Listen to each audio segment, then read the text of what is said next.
Hello and welcome to the African Tech Roundup episode 119. Now, this is where we round up the most important tech, digital, and innovation highlights from across the African continent.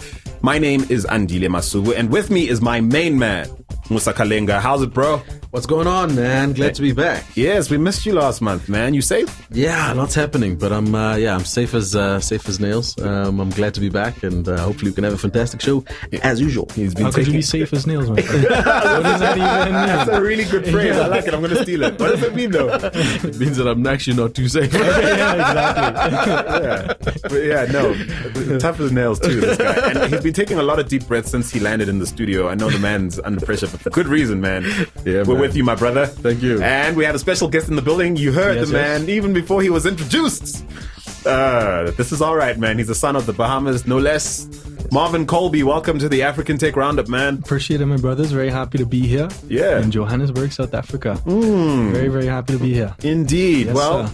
You, sir, are a venture lawyer, the founder of Raise Impact, which is a blockchain company building a tokenized impact exchange to democratize private investments in emerging market companies, quote unquote. Wow. Take out the blockchain. We're not a blockchain startup. That's like saying I'm an internet startup. That makes no sense. Okay. We're a startup doing what you said we do. All right. So the man's pushing back. Yeah. Well, okay, that's good. But we're going to talk about all that and more a little later on. Sure. You're here to help us wade through some of the more promising Africa-focused / Africa-relevant blockchain and crypto developments happening around the world. We also plan to touch on, related issues around data security, perhaps even the problematic notion of impact investing. I have an issue with, impact as Muslims, as you know, too. But yeah, we'll talk about all of these things and more. But before we delve into all that, I have a Twitter beef to squash with you, sir. Me? Yes, Let's Marvin. go already. Now, Musa, please hold my laptop. I need to roll up my sleeves, Ding, ding, bruh. ding, ding, ding. Round one. Let's do it. Tell me. Oh, from yesterday. Yeah, dog. That's So true, here's what true. Marvin tweeted. I'm quoting here. He says, "Excited to be on the infamous African Tech Roundup podcast tomorrow with Andile Masuku and his team talking about blockchain, impact investing, data security, and everything in between." Now, what do you mean infamous, bro? Let me tell you why. Did he tell you how we met? No, he didn't. Please. We met because I sent him a message on Twitter. Yeah. And I was like, yo, would like to talk to you, etc. But the reason that happens because I saw this man has a blue tick. Oh, I see. You know when you have a blue tick on Twitter? I see. You're doing well. You're doing your thing. So I sent him the message, and that's why I say infamous, because, dude, you have a blue tick next to me. Okay, all right. You made it. Listen, this guy's saving it because this is So what that's not beef, actually. It's kudos. Yeah, that's why you coming at me so aggressive. I think this guy, I think he's media trained. Yeah. I think that's what's going on. So, because this is what I said back. I was like, infamous? Question mark? So much attitude. You're not planning to ruin our unblemished record for outstanding citizenship, are you, Marvin? Smiley face. What is That's actually all not you a got smiley back. face? It's a It's zipper. that little. Investigative face. It's my new favorite. Except that it's yellow. Is that closer look? What does it mean? Is it a closer look icon? Is it a... So let me describe it. It's that yellow smiley, but the dude with the monocle. The monocle. Yeah. He's looking down. I think, Thinking about it. Yeah. He's wondering. He's inspecting this. He's observing this. You know what I mean? For simple people, monocles, spectacles with one side only. Right? Yes, one side only, exactly. Hashtag ATRU. Well, welcome, Marvin. I'm glad the beef is squashed. We can now It's proceed over, with the man. show. It turned from beef into kudos. So I there can you see go. what you did You're welcome, there, bro. man. I see what you're doing, You're bro. welcome. Keep it going. We like it. All right. Well, let's do this first, though. This episode of the African Tech Roundup is brought to you by the Afrobytes Tech Conference 2018. Now, listen, you do not want to miss this one, folks. We'll definitely be there. It'll be an incredible 2-day affair in Paris.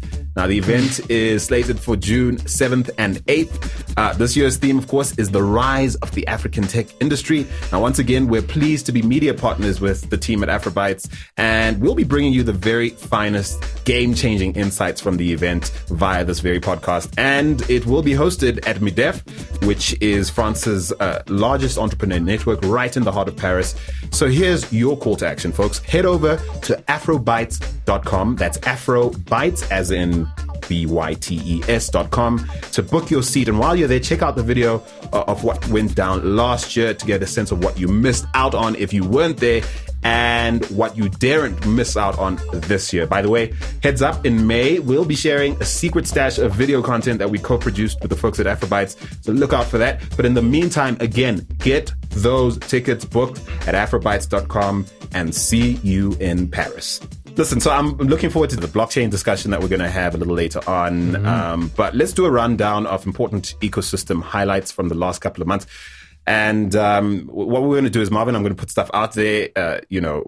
Musa and I are going to chop it up. We fully expect you to factor in, like jump in like you did before you were even introduced. More of that stuff, do that. Sure. We want your views on everything we're going to discuss. Actually, before I do that, I'm going to do something quite unprecedented. It's actually quite a dangerous precedent, given how many people reach out to us. But I want to give a special shout out to Deek. That's DEEQ. Deek is based in Mogadishu, Somalia, and he's the gutsy founder of a Somali on-demand delivery business called Coleby. That's Gulivery. Now, when you download their app, you apparently can get food, groceries, and shopping delivered to your door.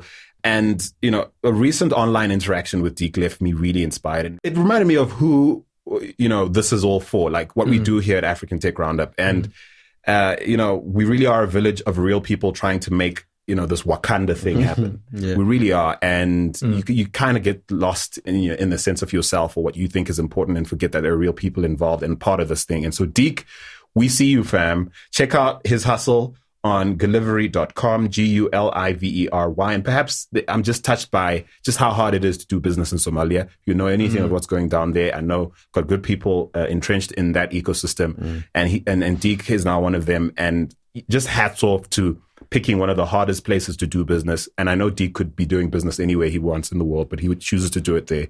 And so, shout out to you, Deek. Give him some encouragement on Twitter at GuliveryHQ. And man, thanks again for making this worth our while. People like you make it work out. Yeah. Big up. Can I jump in there with another shout out? Yeah. The same thing that's very inspiring. Yeah. There's a school at in Kalicha, Cape Town, called Molum Slaba. Yeah. Molum Slaba. Yeah, you did good. You did good. Did I get it? Yeah, good. Yeah. I'm picking up some what's that word? Pan-African, all women and all girls, independent, private, low-fee school for STEAM education. Yeah. Oh, wow. That is literally what they do. Oh, wow. All girls, STEAM, science, technology, engineering, arts, and mathematics. Yeah. Oh, wow. And they do an incredible work. They're based in Kailicha, and shout out to them because they do in the Wakanda. They actually are Wakanda in a lot of ways. And so maybe this might be an ongoing thing what we do. We definitely carve out some time to give shout outs to people who totally deserve it. We see you, fam. We totally see you, fam. Thanks for making it happen. Yeah. All right, man. On to the news now. First up, let's address the elephant in pretty much every room in the world at the moment, Facebook. Literally, actually in every room. Or pocket for that matter. Scary, man. It is scary, right? Wow, when you put it that way. So I reckon breach of trust pretty much sums it up. My current issue with Facebook is how Reuters recently revealed that Mark Zuckerberg has decided that the rest of the world doesn't really need the strict levels of privacy that Facebook has promised to adhere to in Europe. So I hope you're listening, African policymakers. I hope you're listening. Because as it turns out, what's good for Europe and the European Union, not necessarily good for us here on the continent. What with sort of Zuckerberg saying he agrees in spirit with what the EU is demanding and asserting that they adhere with the law everywhere else in the world and don't see the need to sort of apply what they're doing in Europe everywhere else in the. I don't know. You must help me. I think policymakers, especially in Africa, have got a challenging job, right? Yeah. So they're essentially trying to create policy in an environment where most of the stakeholders don't actually understand what is happening. Number one. Number two, creating policy that's going to fundamentally protect the interests of the man on the street in an environment where stakeholders have no idea what's going on is really difficult because you will not get consensus and you won't agree.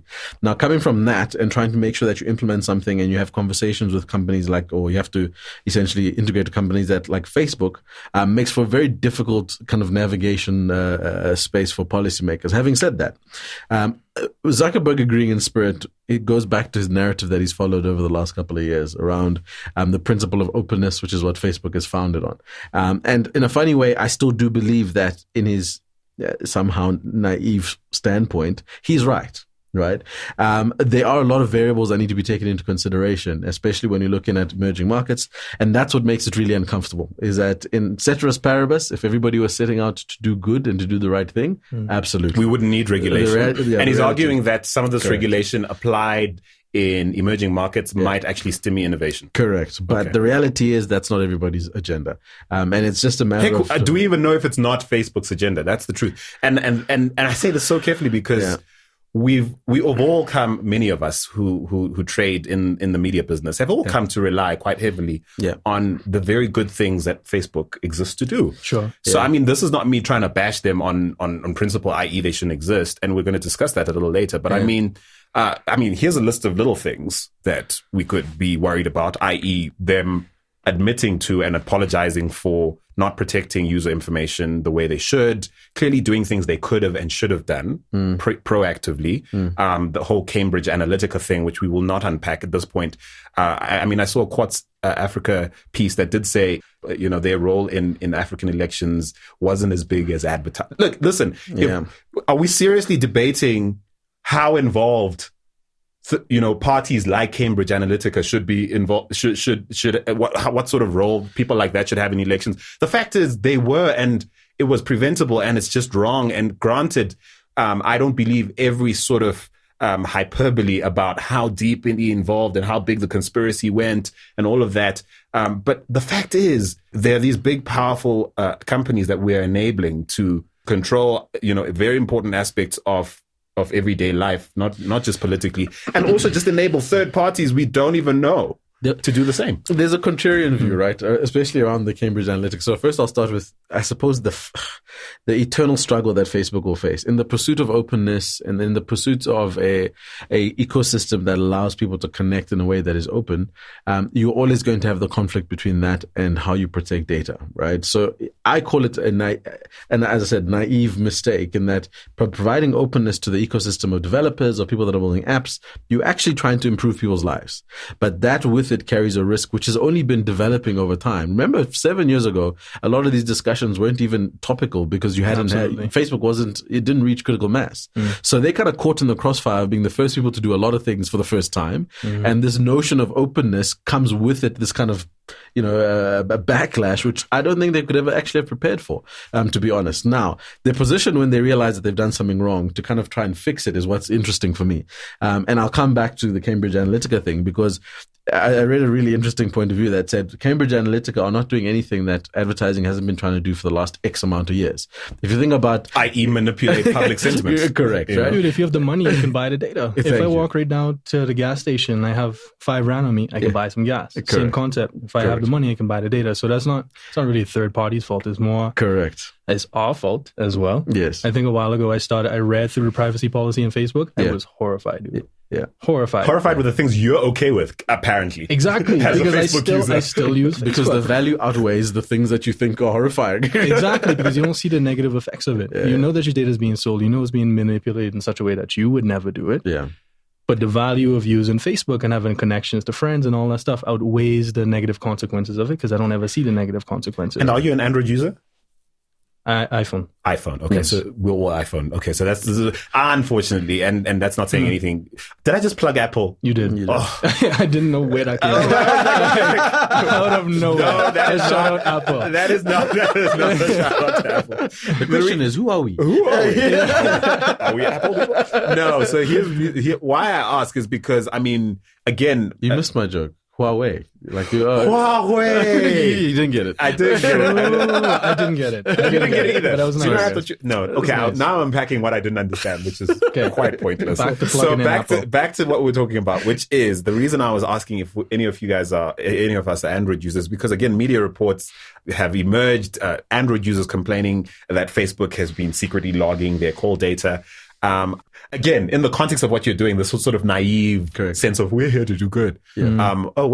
We actually shouldn't be putting ourselves in the position where we can save people's calls or sort of be in a position to do random things with people's unpublished pictures or, you know what I mean? I imagine it's such a big ship at this point where granular conversations around really important sort of data privacy issues like that can be missed. And I have to say, I have to feel for the people who have to be responsible for this stuff. Yeah, man. Number one, the word secretly is so dramatic because you've probably signed the T's and C's, right? Yes. But secondly, so exactly. they've got your no, but yeah, it's only secret because you've just found out. But then secondly, once again, sorry, that's right. I should scratch that. It secretly assumes that there was someone at Facebook conspiring, correct, to basically take your call data and use it for some reason that you didn't sign up for. Yeah, because remember, one of the things about businesses like Facebook and like Google, they spend billions and billions and billions of dollars trying to invest in innovation. And the only way you can innovate and really create products that are going to solve even problems that you don't have right now or that you don't know you have is data, right? So it's, and that's what's I think the struggle is that by mining your voice calls, they might come up with a product that helps people that you can't see to be able to access Facebook. And ultimately, is that a bad thing? Does the end justify the means? So the nuance of the conversation are really deep, right? And it's going to be tough to solve it, but but it's good to discuss it. I feel like we need more discussions like this where, no one is passionately trying to sort of nail Facebook to a cross. Yes. On one hand. And on the other, like no one is sort of trying to PR them to no end about how amazing they are for trying to give the world blue internet, because thank God for Facebook. If it wasn't, you know what I mean? So I feel like they're those extremes, and I feel like the discussion we're having is nuanced and should be had more. And we encourage y'all to have that, especially policymakers. Like the next time you're engaging a mobile telco who's seeking sort of a regulatory approval for a partnership with Facebook around free basics. So I'm using that as an example, frankly. Like these are some of the sort of value-based conversations you need to be having quite actively on a regular basis. Not just with Facebook, not just with mobile telcos, but with a whole host of stakeholders who may or may not have a data play we'll all be talking about in another 5 years as being secretly, mining us all, walking us all down a path we didn't want to be on. But it depends how the policymakers frame the way they draft these rules, right? Because the danger is we could even we'll talk about blockchain later, but the future of the way we deal with data will be two things. One, I will own my data. You will own your data. You will own your data. And when someone wants to buy it, they'll pay you instead of centralized parties. And secondly, most of that data is going to be stored on distributed databases, so not in a single data server. The reason I say that is because if the frameworks are built around how Europeans and North Americans built their data regulations, which is a framework around centralized data servers that exist in one country at a certain time, that's going backwards. The future of this stuff is that I'm going to own my stuff and it's going to be on distributed database, so it won't actually be anywhere. So the danger is if African policymakers, Caribbean policymakers in my region draft these things around these old regulations, we stuck in the same thing. Yeah. But you're suggesting a scenario that essentially disrupts all the most powerful corporate entities of our time. Yes. But they're going to do the same thing. Disrupt is a strong word because they know this is coming. They have the money and resources to figure this out. So they'll probably be doing it first, realistically. Right. So let's discuss regulation, because perfect segue into something I think I watched on a news channel. I think it was a pundit on television talking about how, Facebook's stock price has taken a dive in the short term, certainly still, I think, struggling, last I checked, to recover from all these hits, constant hits, not least like one of the co-founders of WhatsApp going #delete Facebook. I mean, it's been, from a PR perspective, just a nightmare over at Facebook in the last, month or so. But this pundit was pointing to the likelihood that the regulations we're going to start to see come online to push back on the perceived indiscretions of Facebook are in fact going to serve to make them that much stronger and create a massive barrier to entry to potential competitors that would prevent a monopoly from forming if it hasn't already. And I wanted your thoughts on that, you guys. I mean, Google, just like Facebook, has said, listen, whatever is expected in Europe, they've been fined for dozens of things. They've recently been fined even in India for quote unquote search bias and abuse of their dominant position, $21.1 million, which is really just a drop in the ocean as far as Google's concerned. But nonetheless, I do sense like a trend towards a lot more regulation coming online, a lot more proactive policing. And I can't imagine that's a good thing for a startup ecosystem, particularly a nascent one like the one we have here on the continent. No, because it's always behind. You'll have a company sprint, like Facebook, Google, way too innovative. Policymakers can't keep up. When they realize they need to keep up, they legislate stuff they should have done 10 years ago. Yeah. And then when they do that, 10 years later, they realize, well, maybe we should have drafted it differently because we affected our local ecosystem. Yeah. It's just never able to keep up. So it's exactly what's going to happen, man. They're going to panic, draft things that don't make any sense, spend like 3 years passing them through parliaments around the world. Next thing you know, startups will not be able to keep up because they just won't be able to keep up with the regulations, the compliance, the things that you don't need to worry about, want to worry about when you're building a startup from scratch. And ironically, campaigns like the hashtag delete Facebook campaigns are definitely the sort of signals that policymakers look to go, this is what the people want. It accelerates the process. So maybe, as a final part on this Facebook section, I mean, it's seriously like sponsored this area. No, they have not. I mean, Musa, you and I had an offline conversation about, your concerns around some of the less informed thinking around the hashtag delete Facebook campaign.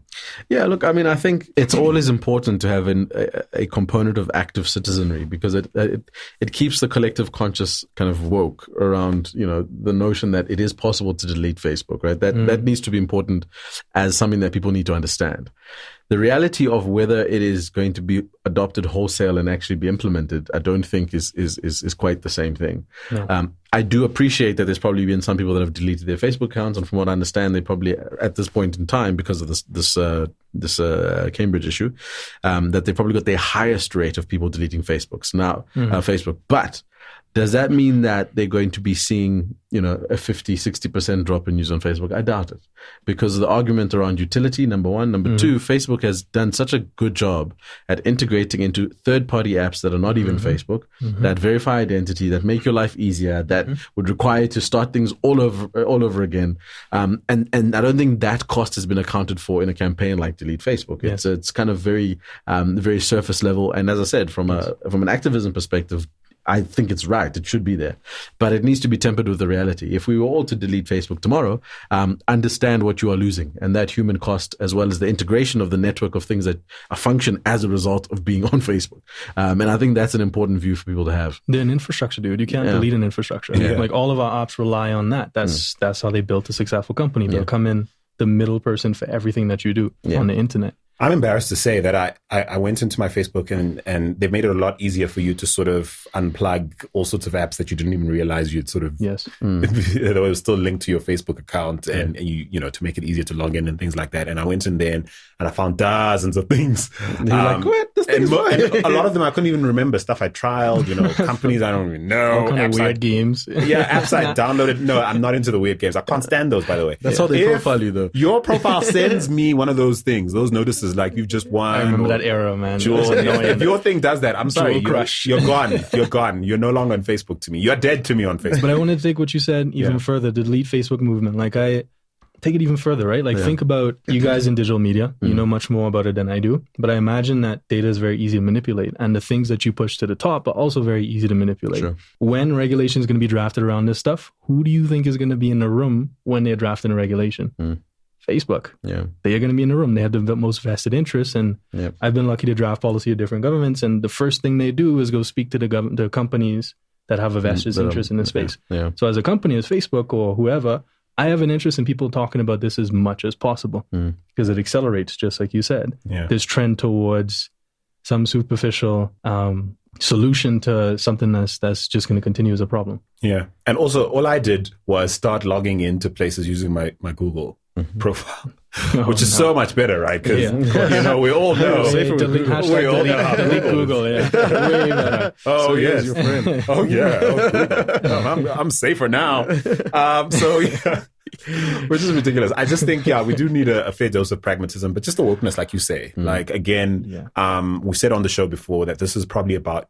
At a citizen level, all of us taking far more responsibility for our personal data, becoming more conscious of how and when we part with it, what it's worth, to entities, because I think that's the other piece where this is what I can't stand. So this is what we were talking about this delete Facebook thing. This is what I can't stand though, when I'm hugely against free basics, because it totally refuses to account for the commercial interest of essentially turning into the de facto internet for the developing world, or frankly anyway. And to me, you know, I'm offended, frankly, when, you know, a Zuckerberg or anyone, frankly, comes through to the continent or anywhere, just stands there and goes, if it wasn't for this, little girls wouldn't have the internet and wouldn't get an education. I hear that. That's partly true. And it's definitely part of, you know, the story, certainly. But it's not the full story. And can we please, can you at least balance your PR with genuinely talking us through, as affected stakeholders, what it would mean? Being honest. Yeah, that's what bugs me about it. So that doesn't put me on team delete Facebook. It puts me on team Facebook, be honest and be straight up with us and treat us like the woke folks we are. But moving on and thanking Facebook for the, no, not at all. It is, you know, sorry? Anything but. Anything but. I'm sure they would not sponsor that segment. No. While Facebook is up to all sorts of, well, sort of, you know, total world domination business, a new Web Foundation report entitled Universal Service and Access Funds, an untapped resource to close the gender digital divide. Well, that report has revealed that South Africa is sitting on something like $10 million worth of unspent universal service and access funds, presumably the kind of funds that should be going to, what is it, Molo Mhlaba. Yes. To initiatives like Molo Mhlaba and others. Frankly, why am I raising this? Because again, I have to raise the policy issues. As we can rant at Facebook, we can rant at all these for-profit businesses, and we can try and hold their feet to the fire, and we can do all we like. If we fail on policy, on creating good policy, on insisting on good policy from our policymakers, if we fail on implementing it, if we certainly fail on deploying resources when they're available, what do we expect? Facebook to stop sort of their world famous level of sort of resource deployment and execution? Come on, we can't expect that. We need to keep up and we need to do better. South Africa, you need to do better. We're calling you out because this report sort of highlights you, and as a sort of regional leader, economically and otherwise, we're singling you out as a country to have to do better around this. Yeah. I don't have any thoughts on that, but I want to talk about Brian Acton. You want to talk about Brian Acton? Brian Acton. Oh, so you want to reel back to the WhatsApp co-founder? Yeah. Crazy, so Brian Acton, WhatsApp co-founder, WhatsApp famously acquired by Facebook. Yes. Dang, bro. You know, I think it's funny because like this week, I think for the first time anyway, I heard Zuckerberg referring to the Facebook group of companies. He's never really referred to them as the Facebook group of companies. So is he distancing himself? So he's starting Facebook. That's WhatsApp. That's insane. we have doozies in our midst. I think that's when you realize you can't possibly exit your company. You're just stuck with it. So you have to keep going with all the criticism. Absolutely. Yeah, but how's that tweet? Crazy. Oh my word. So he's a WhatsApp co-founder. WhatsApp, bought for like this ridiculous sum, I don't recall, by Facebook. And then you head to Twitter to release a bomb on hashtag delete Facebook. All of that is planned out, man. All of that is planned out. That's absolutely intentional. You think so? Absolutely. I mean, if you had a problem with your business, for example, this is where we play conspiracy theory music. This is our conspiracy theory music. I don't believe in conspiracy theories. I think there's always credibility to different ways of seeing things. So when you tell me that a company that has been acquired by a bigger company and I tweet to damage that company's reputation, I have no vested interest in doing that unless I actually have a vested interest in doing it. So if you had a problem with your company and there was an interest in me saying something on Twitter, Andile, you would just call me and I'd say, cool, I'll do it. And these of course, these are people. They do that. And this comes after WhatsApp being cleared, I think in Europe. No, I didn't look this up, but I think in Europe recently because they were being investigated for like having the unlawful sharing of information between WhatsApp and Facebook. And then it turned out, well, no, you guys are all clear. WhatsApp, you guys are the integrous little startup of people that just happen to be bought by Facebook. Yes. Thank you. Off you go. And then a few weeks later, it is time. Delete Facebook. Hashtag delete. Of course. Delete Facebook. Well, sorry, I don't know what's up with my voice today. a frog in my throat. But staying with big tech, Taxify and Uber have launched motorcycle passenger services in East Africa. Bora. Boda Bodas, as they're called, motors or Boda Bodas in East Africa, and I think they're called Okadas in West Africa. Taxify is calling their service Boda, and Uber, get this, super original, Uber Boda. No. What? So, how much do you think they spent on marketing? Oh my word, bro. Brilliant. I mean, the person who came up with that, though. So that's super boring. So so it's okay. We get you, but we feel you. We see you, fam. So now both Taxify and Uber have launched in Uganda, and Taxify has also launched their service in Kenya. Now they follow in the footsteps of the likes of Rwanda's Safe Motors, the Singapore-based Yego Motor, which operates in Rwanda, super tight with the Rwandese government over there. Safe Border. Yes. Sorry? Safe Border. Safe Border in Uganda. Yes. And so so these guys have sort of told us how well they're doing. They've come out with the likes of Yego Motor, for example, have said, they've signed up 680 drivers. The last I checked, logged like nearly 500,000 trips, 2.1 million kilometers. Who cares? But I suppose those sort of signals too much to resist for Uber and Taxify. And also, my sense is that they're sensing that it's a space they need to get in on, because a lot of the governments that still permit borders to operate, i.e., north of us, are looking to regulate that space because so many accidents caused by that, lots of undocumented crime that results, lots of unlicensed driving. Yeah. And there's this huge sort of economic potential that's untapped, not being taxed properly. In many respects, it mirrors our minibus taxi business here in South Africa in terms of if we regulated this, we'd get a lot done, security, all sorts of things, ticks, being, boxes could be ticked. And I sense that Uber and Taxify are onto that and going, when those discussions are being had at a sovereign sort of level with policymakers, lawmakers, we need to be in the room as... Absolutely. So I don't know if I'm right about that, but I don't know what you guys think.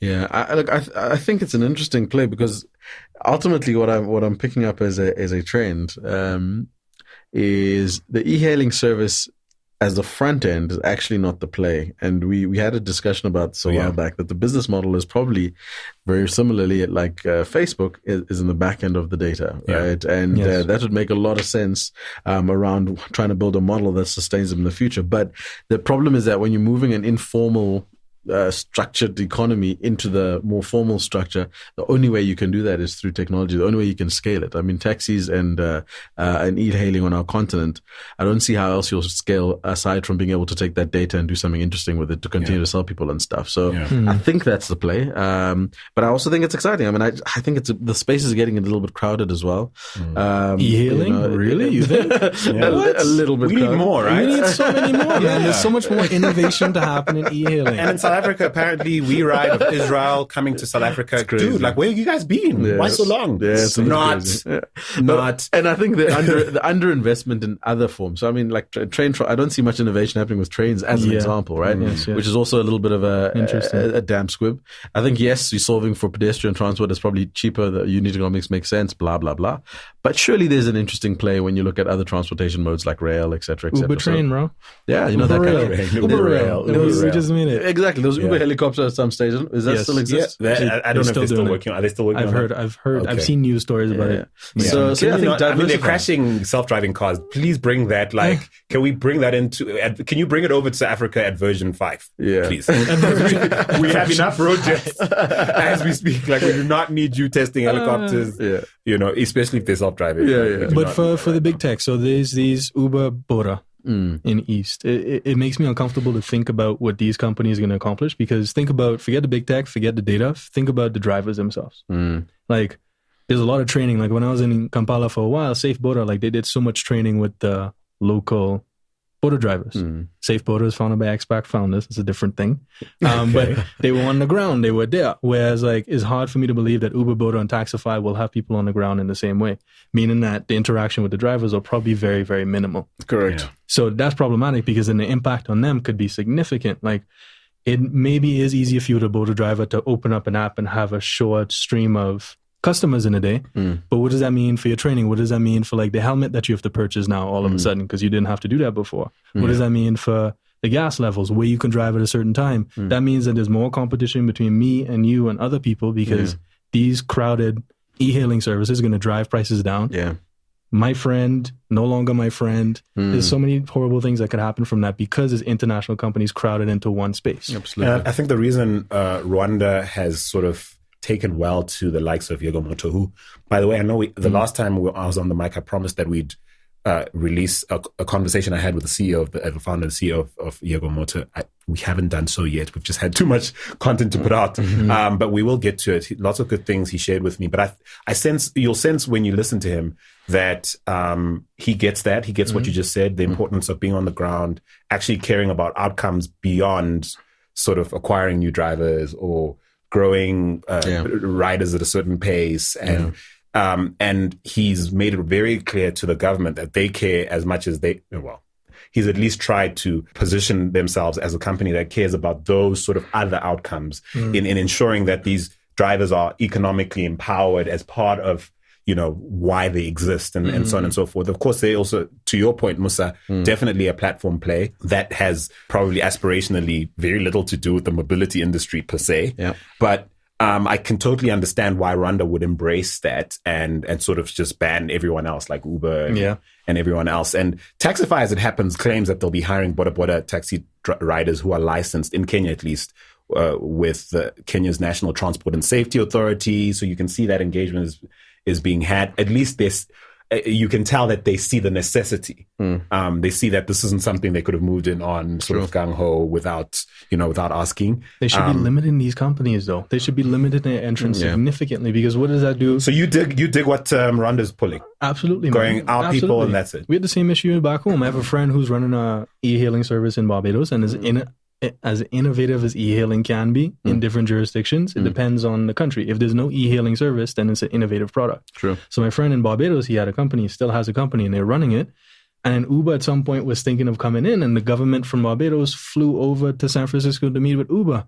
And you see that and you're just like, but why? That's nuts. That makes no sense. So limit their entry, have the startup, fund them if you want to do anything. Sure. But there's that's like politics, government. You have an interest in having an international company come to you. That's interesting, because I'm not sure who owns the first mover, the first sort of motor company, motor e-hailing service that came to that launched in Rwanda. That one's homegrown. Yego Moto, of course, being a Singapore-based company, definitely sense that the government definitely preferring or embracing them to a larger degree. I don't know if there's anything to read into that or not. But and also I don't know whether or not the local version is expat run or local run or local founded or whatever. But yeah, very interesting. Safe Motors. I'm not sure who founded them. If you know, give us a shout. But I thought it was quite interesting that Taxify definitely deciding to go the route, at least on some level, acknowledging the need to bring policymakers on board in terms of what they're doing. But can I just pause to address something? We've been pretty hard on Uber on the show in the past, always for good reason. But let me tell you why I have difficulty in believing that Taxify, believing Taxify and this whole safety thing will only sort of work with riders who have like 3 years worth of experience, etc. And not riders, motor or boda drivers who have more than 3 years experience. Why don't I believe that? Because I myself and anyone I love, who I have influence over, does not use Taxify after dark. It's just that's because their vetting in South Africa is just shocking. And this is not something I'm saying after speaking to 1, 2, or 3 or 4 Taxify drivers. I'm speaking to Taxify drivers themselves who don't put themselves up for work at certain times of the day, go to certain places, which is true, of course. They literally tell you, I have no idea. I couldn't vouch for fellow Taxify drivers. I could not vouch for the quality of the people I pick up. And I certainly understand people who worry about whether or not I'm going to cause them harm, because I can tell you now, our system doesn't work. You could complain. You could be raped on my trip. It'll be months before you hear from anybody. We haven't had a meeting at least a year. I've been told more than at least 3 or 4 times. Wow. And then you'll tell me, well, we're going to keep our clients safe. There's a spokesperson from Taxify saying we ensure quality is on point and our clients are safe on bodas. On borders, yeah. Okay. And if anybody's ever taken a border, hello, so it's not a thing. So Uber, you don't get it often on the show, but in that respect, I certainly sense and feel and have observed and through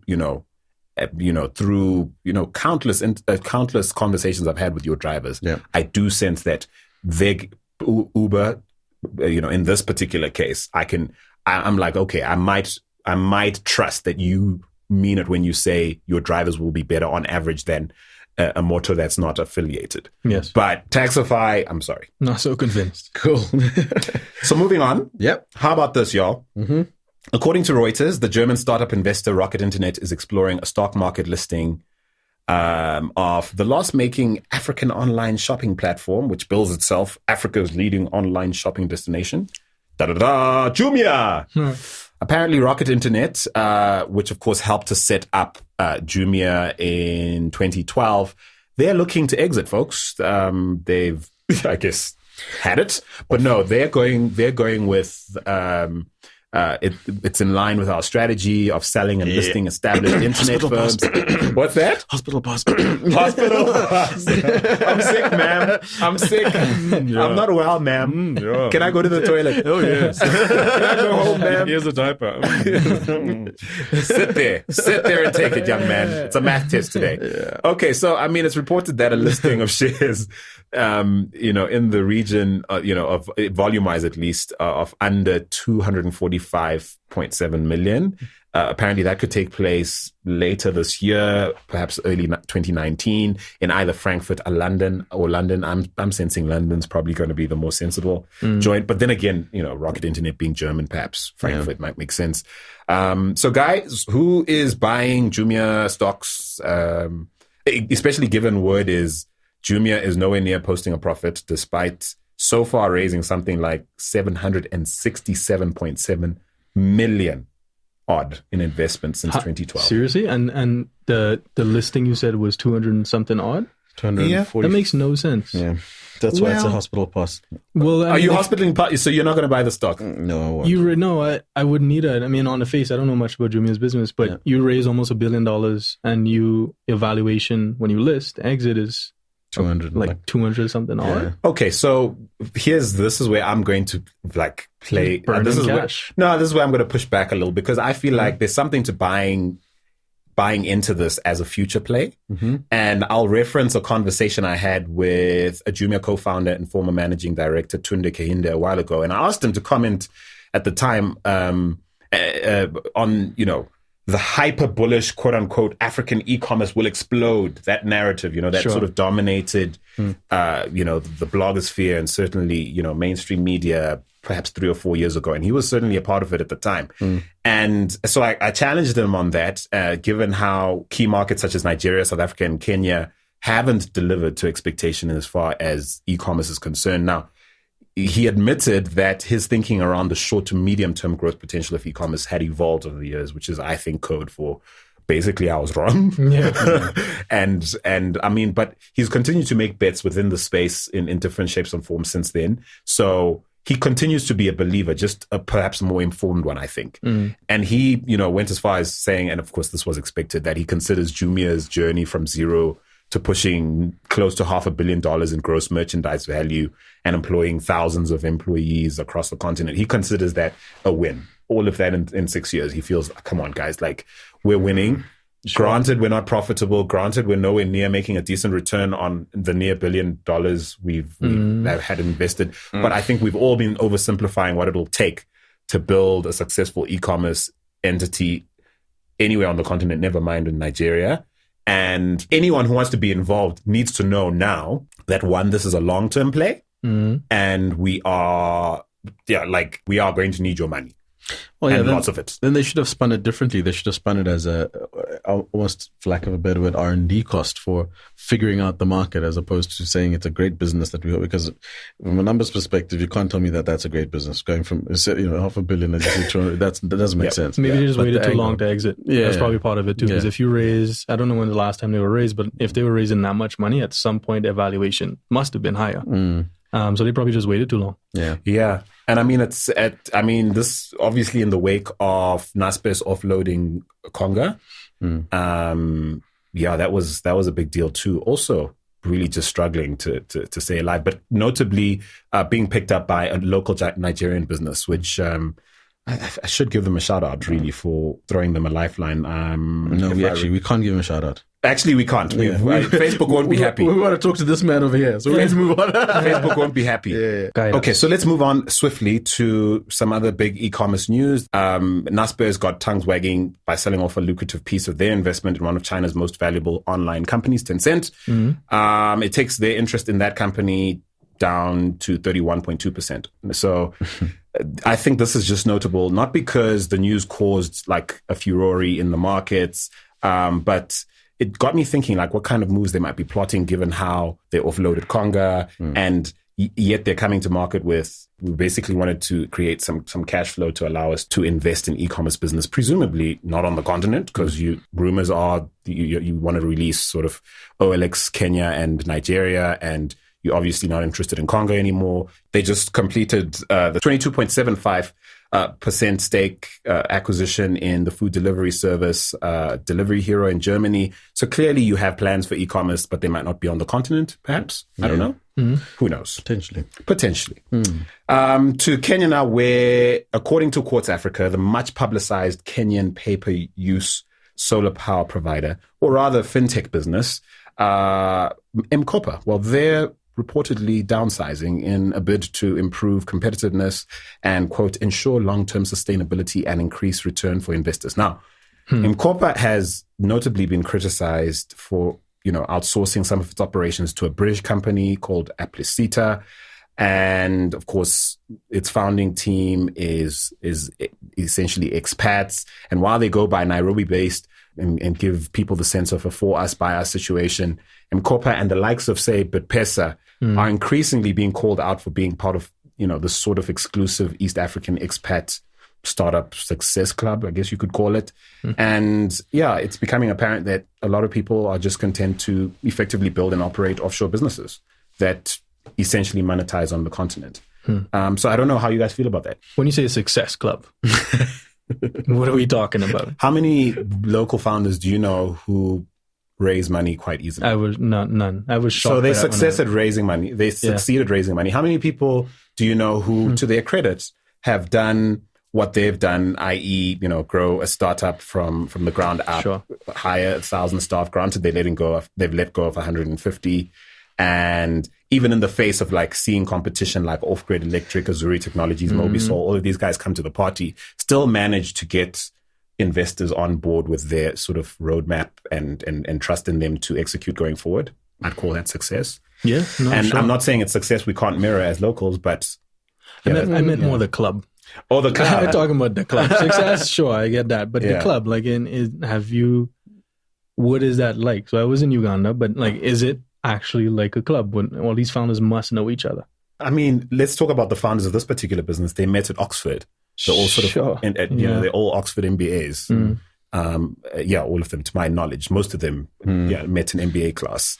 And yes, the expats in our ecosystem who have commercial success of any kind, whether they have managed to infuse investors in their startups. But do they typically know each other? But do they integrate with the local ecosystem? Is a better question. I mean, I'll point to Twigger, for example, which, I mean, I don't know much about them, but I certainly sense that perhaps also just because of the nature of the business they have, i.e. buying and selling bananas initially and now fresh produce and stuff like that.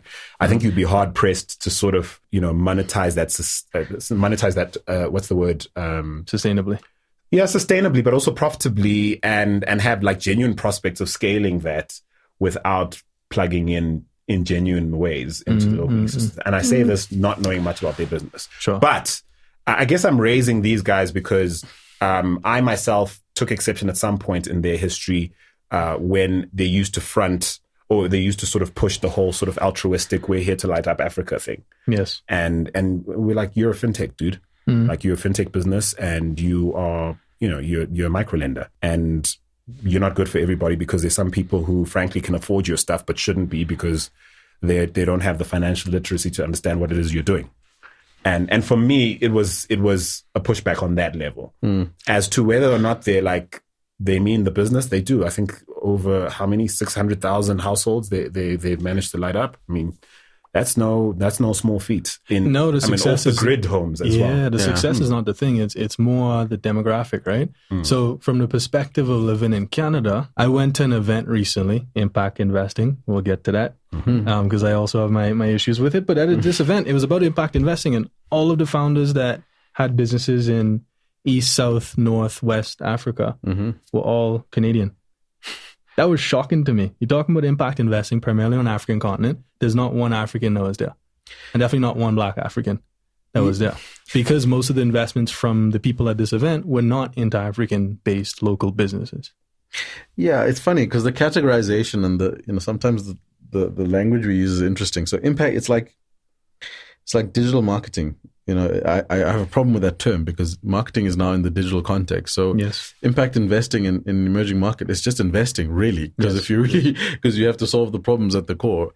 And so for someone that's coming from the outside, putting money in, that, categorizing it as impact, saying at the core of what you do, we're still trying to change lives. I think being in it and trying to build businesses, you have to bake that into what you do anyway. So I find it always interesting because that viewpoint is often informed by, as I said, this notion that people are bringing money into a place, and even impact. Well, we'll get to that. Impact investing as another crutch or just another extension of aid starts to bring that kind of, in my mind, that kind of negative connotation with it. Maybe let's do it now. Let's talk about how the fact is Mkopa is the beneficiary of grant funding. Yes. At least, look, I think the vast majority of the money they've raised has been sort of proper VC money, but there was a good chunk of it that was impact based and on the basis of their sort of social story. It's an impact business. That's what they went to market with. But no, it's not. I've spoken to one of the co-founders who point blank told me they're building a fintech company. Yeah, and for me,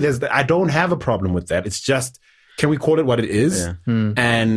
And sort of, deal on that basis. Let's deal on the basis of you guys are, in fact, part of an area that I'm increasingly worried about because I'm aware of academics doing research into the negative impact, potential negative impact, all this access to microfinance is having on poor Africans. Yeah. Digital loan platforms are coming on board, and sure, you're bringing a light into their little house. But I mean, if you're also dragging them into a debt cycle that they'll never escape, and like actually sort of invasively data scraping that, scraping them clean of data. Yes. Like, I'm not okay with that. Right. And granted, I could look at Branch and go, okay, you guys got 70 million off the back of over 1 million people downloading your app and and accessing, loans of like $2, and how revolutionary is that? And yes, it's business people. That's the new thing where it's like, no. These are loans going to business people.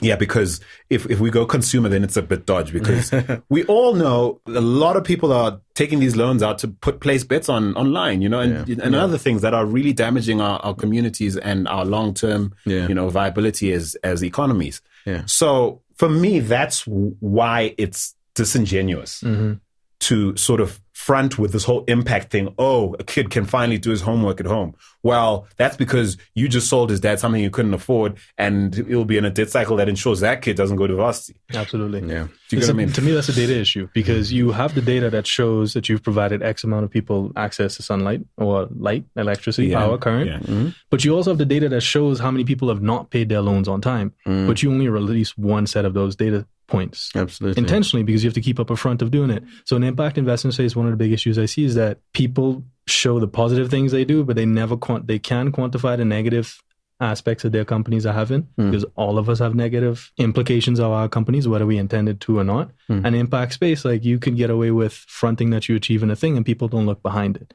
So what is an impact business? What is impact business? Like you said very well, in the Caribbean, for example, in our region, if you start in a business, to me, you are achieving an impact. That's it. But it is like, well done, bro. Yeah, for sure. Just you're doing your thing. Yeah. If you're creating a job, if you're providing current to people, that kind of things, you are an impact business. Because of our low base in general in emerging markets. We don't really have a choice, right? Yeah. So all of these entrepreneurs, to me, are social entrepreneurs. They have to be, because we grew up in situations where you have to find a solution to a social problem. Yeah. Yes, there's a huge market in spin to impact investing that I think a lot of entrepreneurs should use, because whether we like it or not, there's a lot of money in impact investing. And if you say you're an impact business, which is why Mkopa could be successful. So that's the pragmatism in you kicking in. There's a pragmatism in saying, I'm an impact business. These are impact metrics I meet. Therefore, I deserve funding. Essentially foreign aid, guys. So there's foreign aid. Foreign aid at our disposal that will end up in the wrong hands. Yes. You may as well go and fetch it. You might as well get it. And it's different. It's foreign aid, but it's different because it can create independence. This is really where we are. Wow. Yeah. And so I think that part of the reason why M-Corp is getting all this flack about, you're letting people, that's what businesses do when they don't do well, or they face pressure from investors, or they need to actually become profitable or profitable enough to satisfy investors. This is part of the game. But no, you went with the story that you were here to shine your little light in Africa. Are there ways to define or standardize the impact metrics, right? Because at least if we can get a level of, so if we're all lifting the bar to a certain level, then I can understand long-term sustainable impact. But if impact for me is measured on metric X and for you metric Y, I wonder whether there's, is there a way to standardize when you say the big problem in the space? I'm raising money and yes, I want to collect the aid, and so can you give me a sense of, you're kind of solving for that, right? With your business. Yeah. So like you mentioned, our goal is to build a stock market for social entrepreneurs. But as we started to conceptualize that, there's a huge value chain that is missing, which is the measurement of the impact. So there's different standardized impact metrics around the world. And I use the standardized term intentionally because I think they are very problematic, but they're also very useful. One of the biggest ones is the UN SDGs. Problematic, but also very useful. What is the UN SDG? Sorry. United Nations Sustainable Development. Oh, okay. So 17 different goals in different baskets, and they're very aspirational. Yeah. But there's others. So there's tons of, think of them as data sets of impact. One is the UN SDGs. One is IRIS metrics. IRIS is the second one. I don't know what that stands for, but it's just IRIS. Let's make something up. Yeah, so International risky investment statistics. Statistics. Yeah, that's what I like that. In the real, I was thinking in the real statistics of. Yes, but the problem in the space now is that most of the money in impact investing space sits in funds. It's not really a retail investing market yet. Okay, those funds, they have metrics and they have investors that they have, and they have to report certain impact metrics over a certain period of time. Yeah. Problem is, those metrics are typically created by the funds, not necessarily entrepreneurs. So what happens is almost like an imposition of metrics that are not your own. Oh, I see. They're customized, they like sporadic between different funds. And that's good because then you can localize impact to different communities, whatever it is.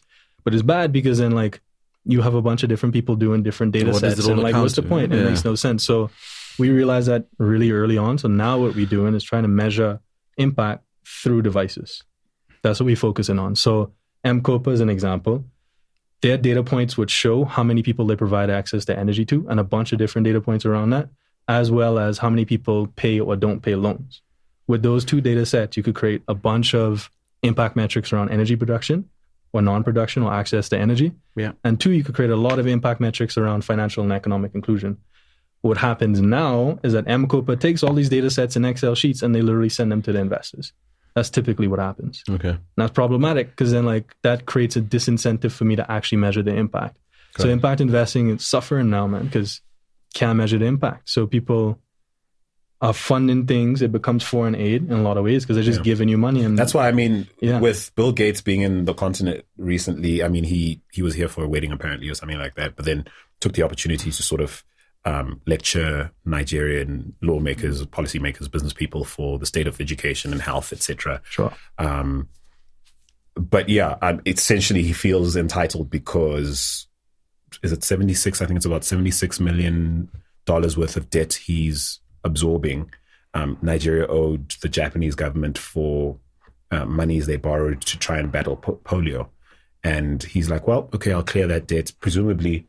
I mean, through the Bill and Melinda Foundation, of course. Sure. And presumably, again, sitting here, I feel like, the environmental damage being caused by the oil situation in Nigeria is probably, from an impact standpoint, one of the worst things going on over there. Ooh, can I plug in right there? But my thing is, to your point, am I right in saying that there's a reason why attacking the polio thing, aside from the fact that the Bill and Melinda Gates Foundation, I think, likes to focus on health, but I mean, it does seem like low-hanging fruit, doable. We can at least walk away from a situation feeling like we did something, and we can definitely sort of account for the fact that we did something, whether or not it's actually what impact is required. That's foreign aid to me, man. And foreign aid is...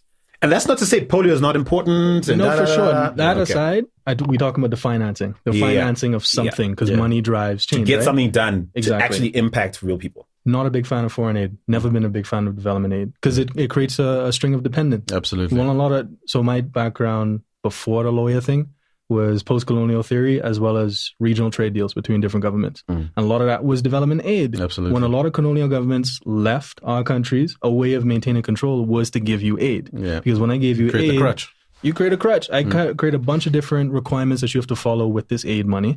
And if you don't do it, then you lose the aid money. And then with Mr. Gates, I have to come back to you for another $76 million because you don't just eradicate polio at $76 million. That's not how it works. Yeah. You do it once. I need to get another fund, another fund.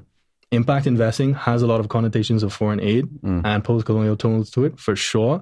But what it does do and what it is different, at least it empowers entrepreneurs, hopefully on the ground, to be economically incentivized to solve these problems. That's the difference. When you give someone foreign aid, they're not economically incentivized to achieve anything. Right. Because you just get the money, you spend it, you don't have to give him back $77 million. But if you had to, and you had to solve the problem at the same time, Got it. at least there's an economic incentive to achieve impact. Got it. That's the difference. So let's try and get some blockchain stuff done. That's so. I mean, I'm not to cut you off. But Yes. blockchain stuff before that, about the oil spill in Nigeria. Oh yeah, that's what you actually went. No, my friend. So my friend Chi Nadi, he's running a company called Silla Labs. Silla-labs.com. I hope I'm getting that right. Silla Labs. They use blockchain technology to do project verification. What that means is that I come into a village in Nigeria. I say I funded this project to clean up the oil spill. They're focusing specifically on the oil spill. I funded this project to fund the oil spill, but the problem is that by the time that money actually reaches the project execution, the person who takes out the project, it's been lost through corruption. The money has not actually been done, and the end point is that the project's not done. Yeah. So they're trying to create a platform such that when I fund a project, when I invest in a project, I can verify that it's actually been done. Got it. That's what they use in blockchain for. That's And there's really cool. different ways of doing it, but that's what he's focusing on. I have a lot of respect for him because he actually lives in the community now. They just moved to Nigeria, and he's Nigerian. So they actually moved there. I can't say the same for a lot of blockchain companies. That's a lot. Yeah, because they're busy coding. Busy coding. from like Sweden, which is okay. No hate Sweden. We love you over there. You're not our biggest audience All or anything, countries. but yeah. No, it's true. In the space, man, a lot of people in front of their computers, not in front of people. Yeah, for sure. But that's a perfect segue because mine was really hard. It was like a sort of hard left go. Okay, from here to there. Perfect segue because it's discussion time. We don't have a lot of time for it, but it's worth mentioning again that we have Marvin Coleby here with us today, venture lawyer, founder of Raise Impact, a company building a tokenized impact exchange to democratize private investments in emerging market companies. He's already said a little bit about that. He's been an excellent sport so far. Let's get into some interesting items. I've thought of a really quick way we could do this. I'm going to sort of suggest a signal, and I'm going to let you guys sort of give me a sense of what's the underlying trend or the broader trend or phenomenon that's going on. We got it. And to set that up, I'll say that I don't know what it's like in the Bahamas, but I know you've lived in North America and other places too, but around here, every town or city has neighborhoods where the white folks stay. The same thing, man. And the neighborhoods where the white folks used to stay. Have either of y'all ever been to the Caribbean? No, I haven't been. Y'all would be shocked at how similar we all are. For real? It's insane, dude. Well, like, you kind of from here, so. That's the thing. But yes, most of you anyway. But most in the Caribbean, we haven't been taught that. Yeah. African Americans haven't been taught that. African Canadians haven't been taught that. So it's hard for people to relate that. But so you're going to have us in the Bahamas? Yeah, whenever you're ready. We're gonna be rolling. It's the same. Yo, Bahamas, you listening? In Bahamas, everyone come in. Even when I was in Kalisha this week, I went to church and I went to someone's home and I was looking and I was just like, this is literally the Bahamas. Like, leather couches, fake fruits in the house, paintings. The little ceramic dogs. Even the remote control in plastic. The doilies. Yeah, I saw that and I was like, what? Yeah, that's us. We're the same people. We haven't been taught that, man. Imagine, I was thinking as a segue. Because I think this is interesting and I hope listeners listen to this. In the Caribbean is the social engineering of bringing slaves or African people from the African continent to the Caribbean. Yeah. Part of being sure that people didn't revolt, people didn't fight back, people didn't resist, was that you mixed a bunch of different tribes and groups from all over the continent, destroy their language, destroy the culture, such that to the point where they completely forget the fond memories that their ancestors would have had in the African continent. And what that creates is almost like a completely negative view of the African continent.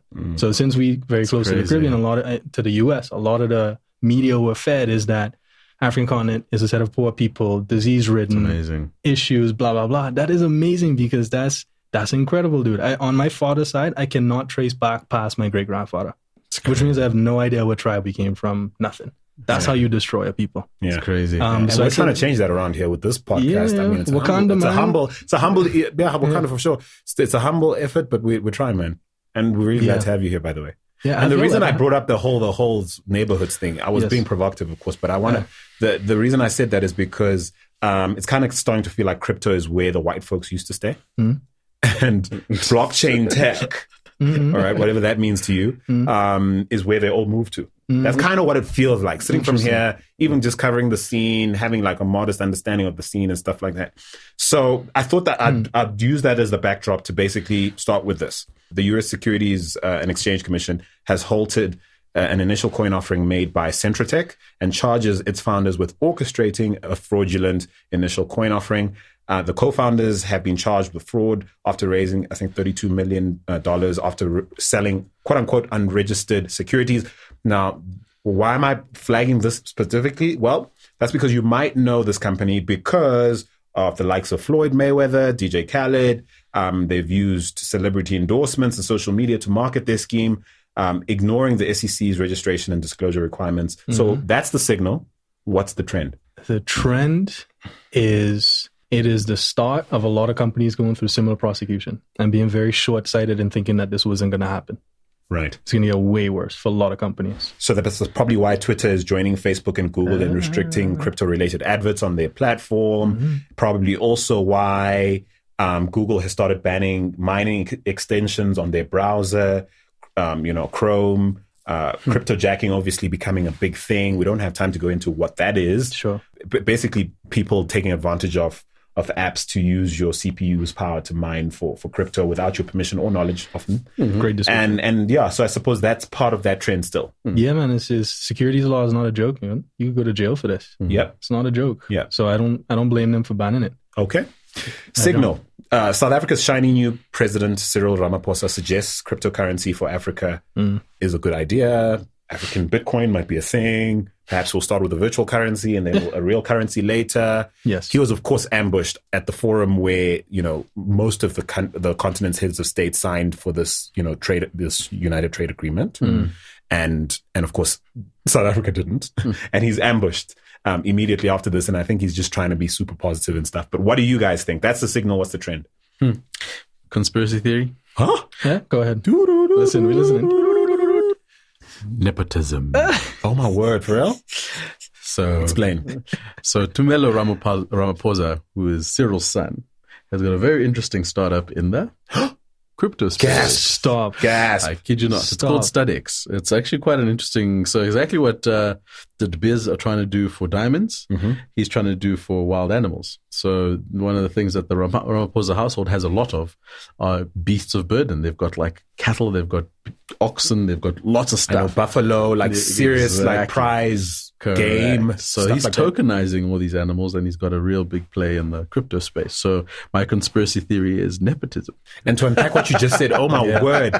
So the De Beers, for people who don't know, are also, and others, of course, but certainly diamond producers like De Beers or diamond traders or people working in the diamond industry, big names in the diamond industry, are investing quite heavily in blockchain-related technology that might help them prevent, conflict diamonds like emerging in the markets, be able to confirm provenance and stuff like that. Signal, again. So noted your conspiracy theory, sort of segueing into the next signal, which is what I just said. What is the trend? They just making their operations much cheaper. Wow. When you have a blockchain supply chain application, you significantly drive down the cost of operating a supply chain based business like diamonds. So just like we were talking about earlier, this is the thing that you say you do. This is the thing that you actually doing. It's two different things. So saying that I'm trying to prevent conflict free diamonds, sure, that's an element of it. But if they were concerned about that, they would have been investing a lot of money in trying to solve that issue before. Not convinced they were doing it. So with blockchain, it's just like, cool, if I have a return on my investment, which is to significantly drive down my operating costs and risk, then that makes sense. It's a return on investment. So this is efficiency driven. Is a lot of blockchain applications, there's two big components. One is efficiency driven. One is decentralization. Two different things. A lot of people, a lot of big companies are not decentralizing anything or distributing anything. They're doing efficient things to make their companies cheaper to operate. And now it appears our president might have incentive to support both sides. Yeah. And the funny thing is, I also wrote an article about this the other day, essentially speaking about, I've created a picture of Wakanda, and I thought to myself, an application of the blockchain that'll be just mind-blowing is around this land rights issue. So if there was a way that you could use land right, you could overlay blockchain technology on land rights, so that you could map back over the years what the land ownership was in relation to tribal presence, et cetera, and that becomes something that is crystallized for your family forever, and it's secured. I mean, wouldn't that be an amazing application of blockchain technology? So if anyone's doing it, it sounds more difficult. It sounds more difficult than it actually is. So we work in back home, we have the same issue. It's the same societies. Can't track our land. So it's all over the place. Wow. Very easy. You just take a land title, hopefully that's clean. Yeah. Because if it's not, that's problematic. Yeah. And you basically just stamp it on a blockchain. You basically register it on a blockchain and exist there forever. Yeah. So it's so easy to do. I suppose the challenge with us is that the retrospective part where we would now need to rely on oral tradition. That's difficult. Correct. That's the difficult part. Which is also interesting as well. Yeah. It's storytelling. So we better do it now before there's less of it around. You know what I mean? Like less oral tradition to go around. There's 2 companies in Ghana, Ben and Bitland, that are working on this. Bitland. We know those. I met one of the co-founders of Bitland. Nice. Yeah, and they've been doing this for a while. Yeah, they've been doing this before people started really talking about it. Yeah. We're trying to do it back home, but they were like 3-4 years ahead. Yeah. They've been doing well. Happening right here on the continent. Well, listen, we have time for just maybe 1 or 2 more. Signal. There was news that the Sierra Leone government ran, the first blockchain-based election with tech that was created by a certain Leonardo Grammer of Agora, and this, tech apparently anonymously stored votes in an immutable ledger. It was widely celebrated as sort of a landmark situation. The government coming out on, we did not do that. That is fake. We actually really hate that this news came out. This fake news, as they're calling it, came out.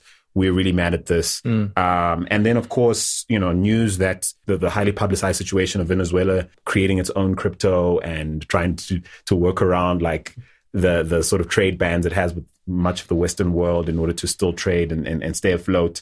So yeah, if those are the signals, what's the trend? That was a lot, man. What was the first one again? Sierra Leone. Sierra Leone, yeah. That didn't happen. We didn't do blockchain. We don't have some sort of voter turnout record that is sitting on an immutable ledger on the blockchain. No. I don't think any incumbent or opposition government in the world, other than reducing costs, has an interest in making their elections more transparent. Okay. That's the response I have to that. And Venezuela? He's smiling. Yeah, we had an offline. I have a lot of thoughts. I think he has a lot of thoughts. Fiat currency, the way it was envisioned, there's a reason fiat currency hasn't worked in countries that were not part of the Bretton Woods institution, which is North American, European government. Yeah. There's a reason fiat hasn't worked for us. So that reason is that the system wasn't created by us. So cryptocurrency, as much as it's all the things that we say it is, it provides an opportunity for governments or people to create their own economic incentives, which means that you create your own isolated kind of economic environment. But it doesn't mean the rest of the world needs to like it or cooperate with you. Exactly. Which is clearly the case. And people in Venezuela. Venezuela's like, okay. Yeah, and Venezuela is a country that has always fought, I think, on and this is controversial, on the right side of what the situation we're given, man. Like Latin American countries have always fought against oppression. They've been some of the most courageous people in the world. So when things like that happen, like people obviously going to oppress them, but what they're trying to say is we're trying to create our own economy that doesn't rely on a fiat-based system, which is huge value. Do you see more countries wanting to go that route? Absolutely. Whether it's pegged to the petro is a different issue. I have issues with that. But just the concept or idea of having a country that's been oppressed create their own economic system that's not dependent on Federal Reserve banks from around the world, huge value. And I see a lot of governments or ratings agencies and stuff. Yeah, the rules have to be fundamentally different. Exactly. That's the only way, because otherwise you're playing in a system that was absolutely not created, not just not created by you, it was created to oppress you. So that's all right. That's the idealist speaking right there. Finally, Marvin, Coleby, you're in South Africa. That's the signal. The signal. What's the trend, buddy? What are you chasing? What are we chasing?